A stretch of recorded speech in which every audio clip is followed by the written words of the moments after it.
saying, doesn't it, that of course senior members of the British monarchy know how, of course, to present themselves in front of the media. I think one of the best ones, in my opinion, of recent years is none other than Catherine, the Princess of Wales. I think she just knows exactly how much to give and how much to say. You know, she's been very well versed on that. I think she's absolutely excellent.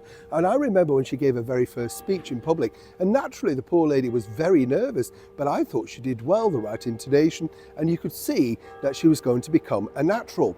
But you know, appearing in front of the camera inside the British monarchy is not always something that goes down incredibly well.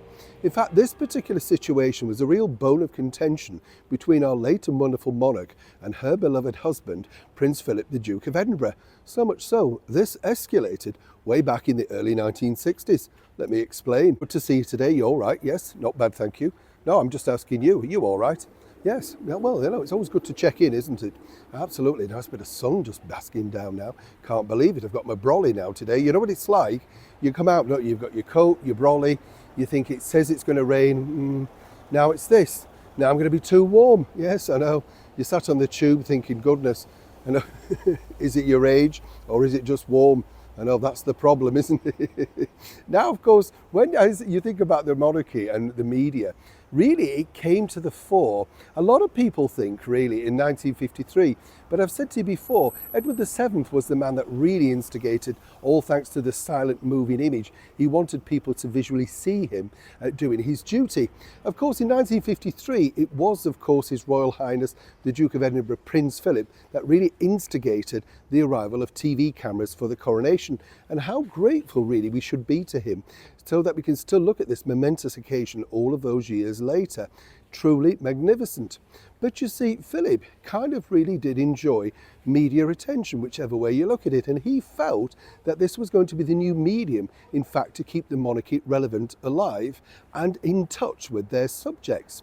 But way back after the 1953 coronation, even though he was very keen, in fact, to get the family involved on radio broadcasts and things like that, he was always vetoed by the Queen Mother. She didn't believe in letting the magic appear too often. She said, you know, that look, people just need to keep a distance, because if they knew that, you know, all what was going on or all that sort of stuff, it would lose the magic. He didn't believe in it. And this was, as I say, a bone of contention between the Queen Mother and Philip for many years. But what really exploded was this. In 1961, Prince Philip was the very first member of the British monarchy to sit down with the BBC for an in-depth conversation, an interview, a chat show, whatever you want to call it. It was with one of the BBC's doyens of the time, Richard Dimbleby, who was very much respected of his day, and so much so picked to do this because he got on very well with Prince Philip.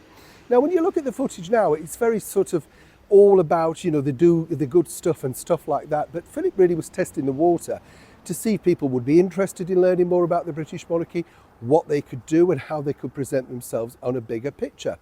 Now, what happened after this, of course, was it was a big rating success.